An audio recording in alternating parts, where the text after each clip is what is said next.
Good morning, YouTube. Zach Meyer with Meyer Property Maintenance. Today we're going to talk about drains, drain systems, different style pipes, why we use certain pipes in certain ways, and kind of what prompted me to make this video is a customer had a concern about catch basins and draining a certain area. You know, why what I say is going to work versus what is overkill and not needed. So let's start with catch basins.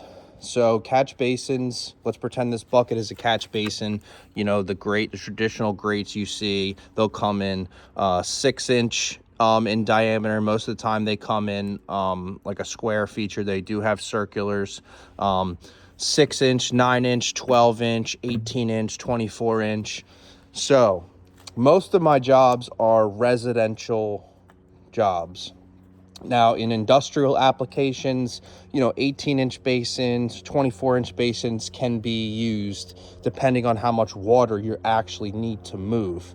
But I'm here to tell you, for most residential applications, a 9-inch catch basin will suffice for most drainage issues. You know, even in states with heavy rains and, you know, lots of flooding, like Florida, for example, you know, 9-inch to 12-inch catch basins are more than, they're more than enough to move dramatic amounts of water. So let's talk about, you know, how quickly water drains. So let's say you have large puddling in an area, okay? And you're like, oh my God, that's so much water. I need a really large catch basin. That's false, okay? And let me tell you why. So when you plug your tub and you fill it with water, and a standard bathtub will hold anywhere from 70 to 80 gallons of water to the very top. Standard piping for your sink and for your bathtub is 1.5-inch piping, which is what I have here, okay? That's how small that piping is. Now, how quickly does your tub drain when you pull the plug? I would say you're probably drain 80 gallons of water in probably under 2 minutes. Another scenario, you take a shower. It's almost like as if you're simulating a heavy rain. So that water is constantly draining. Unless you have a clog in your drain pipe, that water is constantly flowing. It doesn't have the opportunity to build up, okay? And that's 1.5 inches, draining 80 gallons. Okay, so this is 4-inch perforated. This is 4-inch solid. This is what I like to use for my catch basin stuff, you know, French drains. I use the 4-inch. 4-inch diameter pipe will move 150 gallons of water per minute. That's how much water that pipe will move. Now, here we have a 3-inch piece of pipe. Now, somebody gave this to me thinking that I could use it for a project or something, which I never will, but it's perfect for example.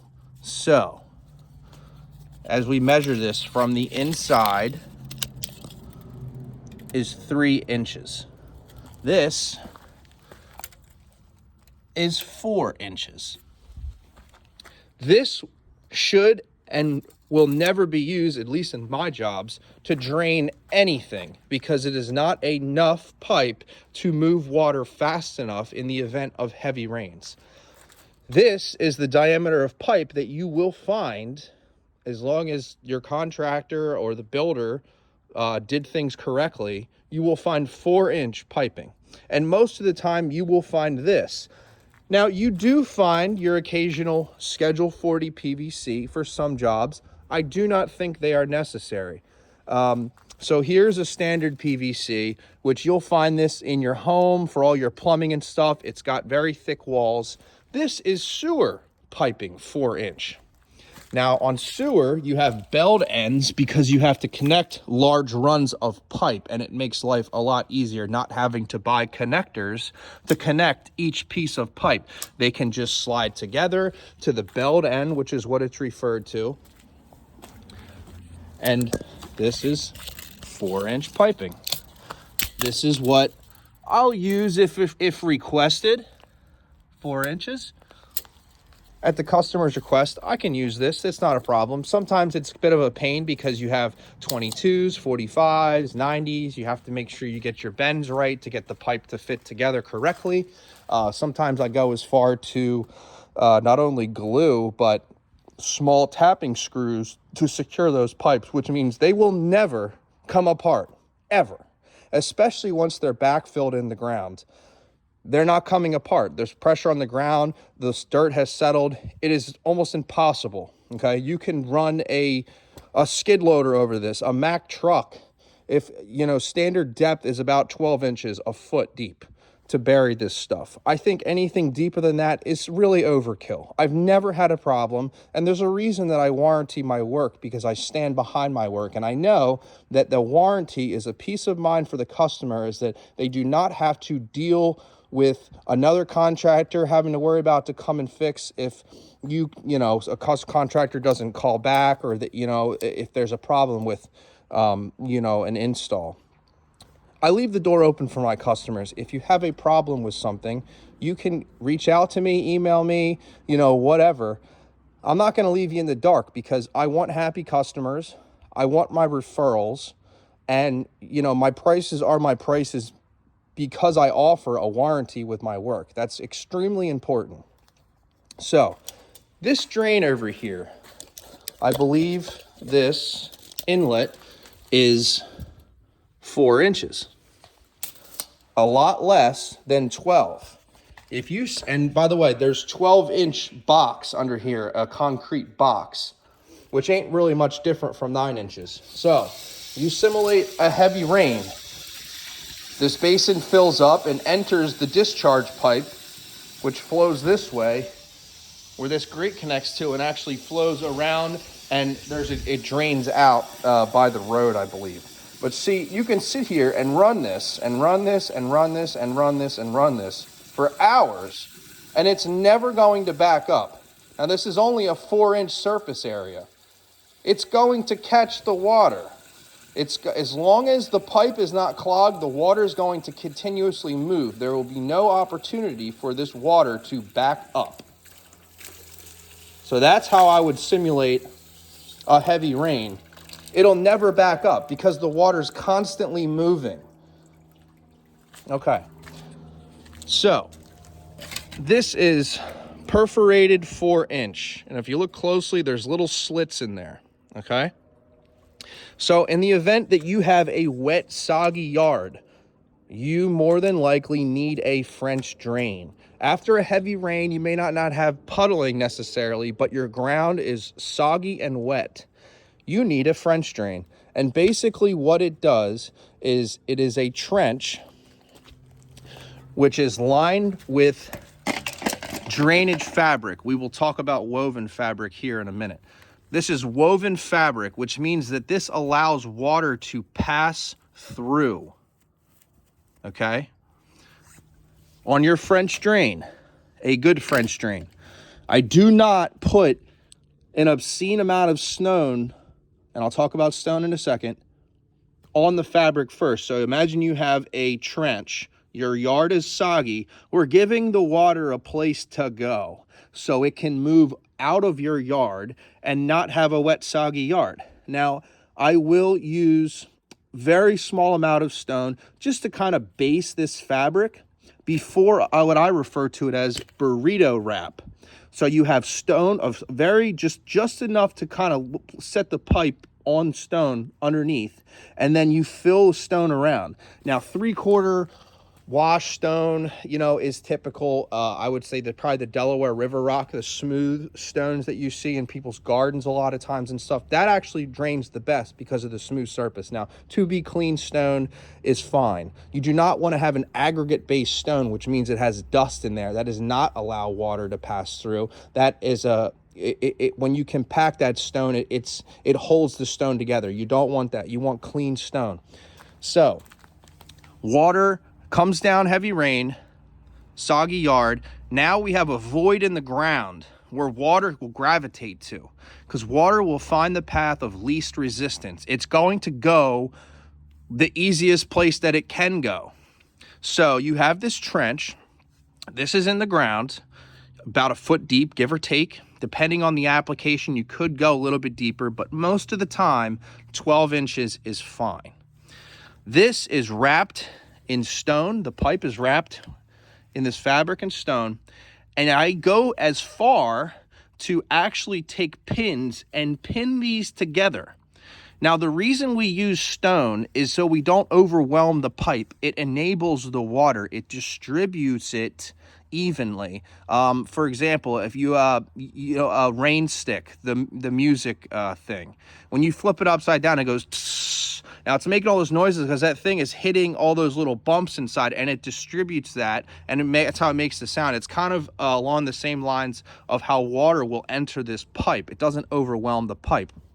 So that's why you use an aggregate, a stone, a clean stone, because it helps distribute water into this pipe evenly, so that way it can flow. Now, the reason we use fabric is we want to keep dirt and debris out of this pipe, because it will enter this pipe. If you do not have this fabric, the drain will fail. It will fail, okay? If you go as far as to pin this fabric together with your stone, so when you backfill, water seeps down into the ground, passes through your filter fabric, runs through the stone and into the pipe, and it will gradually move the water out of your yard. So important to pin this together, because if you just throw the fabric in there, throw the stone in there, and then you just throw the dirt in there, that dirt is going to enter this pipe and it's going to fail, and you're going to have an unhappy customer and you're going to be getting phone calls. I pin my fabric. It's extremely important. In my customers' referrals are important to me, especially being a small business, okay? That's drainage fabric, non-woven fabric for French drains. And always 4-inch. That's the standard. You can jump to 5-inch or 6-inch. It's very rare, unless you have like a 10,000 square foot home or some obscenely large, gutters, and it's a lot of water coming off a roof. Then I could see it being applicable, but most times not so much. Woven fabric. This fabric helps separate water from the ground. So like this is what you would use for if you're installing a gravel driveway.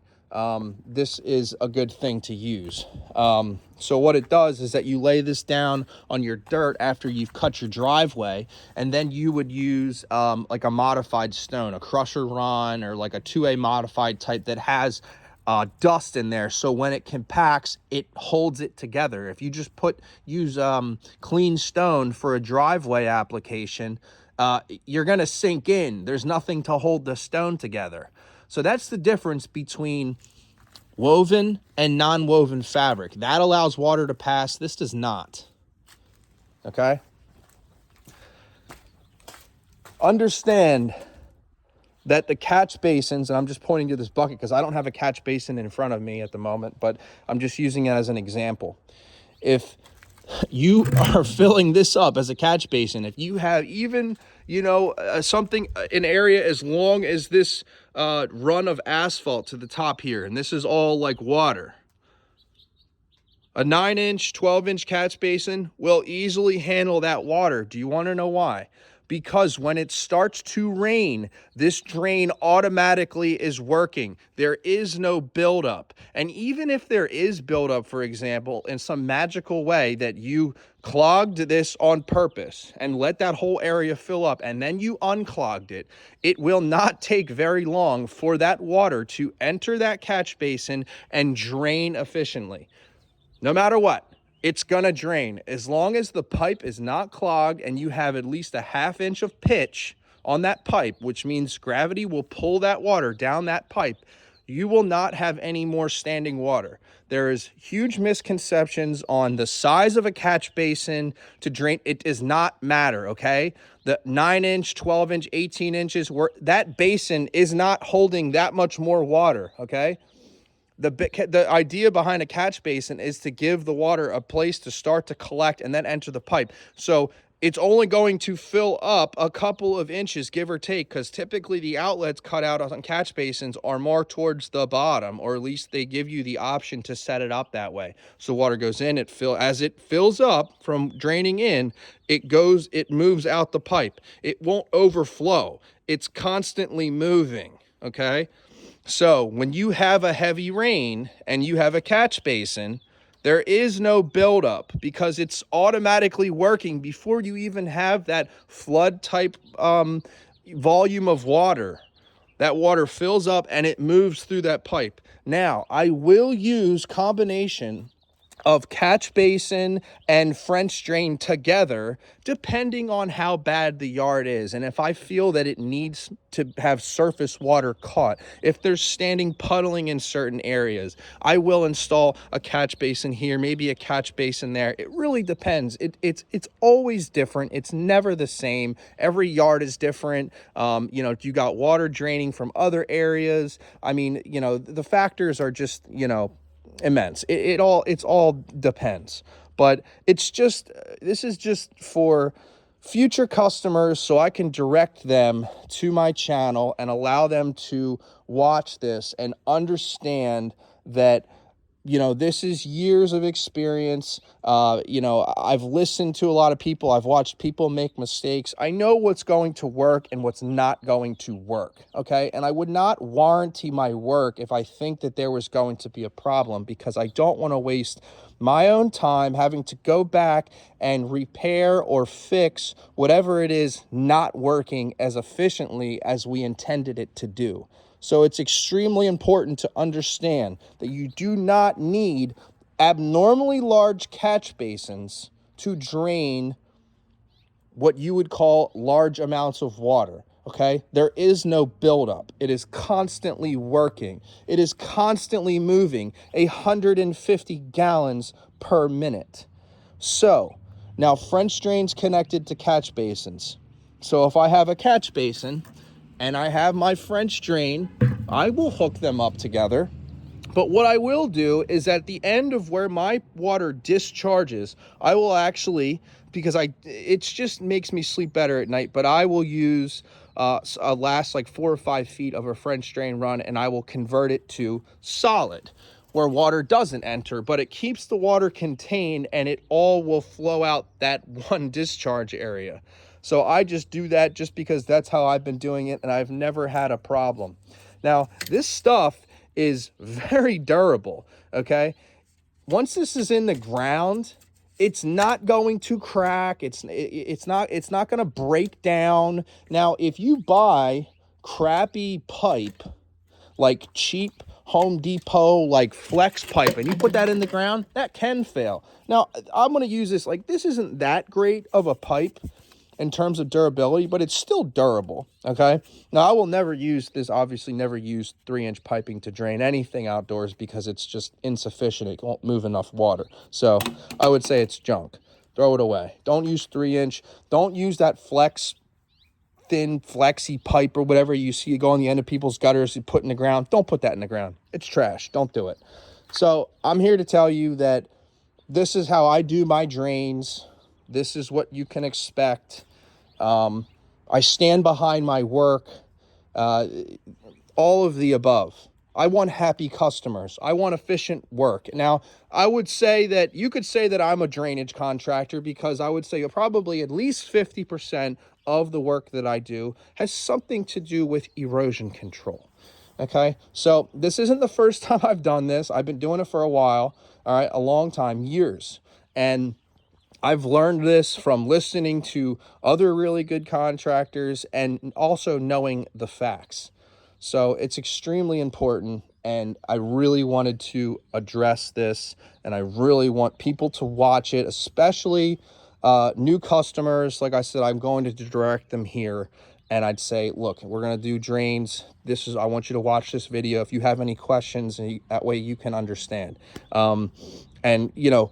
Putting larger gutters on your house, yeah, that helps catch more water off your roof in the event of a really heavy rain. But the 4-inch piping coming down, is still efficient enough to move the water. You know, we do get heavy rains from time to time in Pennsylvania, but not, you know, as often as you would see them in Florida. You know what I mean? So, you know, here and there you get a heavy rain. This 4-inch pipe is more than efficient to move the water that we receive in this state.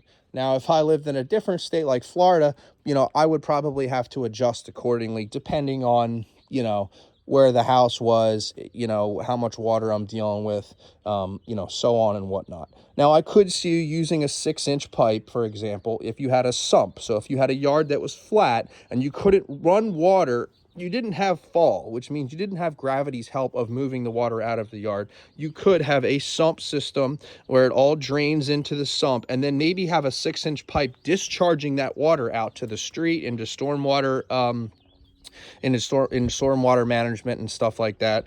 That I can see, you know, because you want to get that water out of there as quickly as possible, because, you know, the sump basin will only hold so much water. That I could see 6-inch, but 4-inch is totally fine. That's standard. Now, there have been times where I've worked on a house and I've found 3-inch piping, and guess what? On heavy rains, it doesn't drain fast enough, and we end up having to put 4-inch. Why builders did that, I don't know.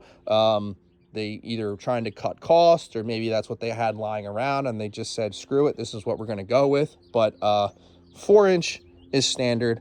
I stand behind the 4-inch. Is never going to have a problem. That's pretty much where I'm at with the whole drain stuff. So hopefully this helps alleviate any questions, comments, concerns to future customers, but also this is to educate them on what is necessary and what is not necessary. So thank you so much for watching. Spring has not sprung yet. It's still a little cold out here today. It's probably about 40 degrees in southeastern Pennsylvania, but next week is going to it's going to net some numbers closer to the 60s and even in the 60s.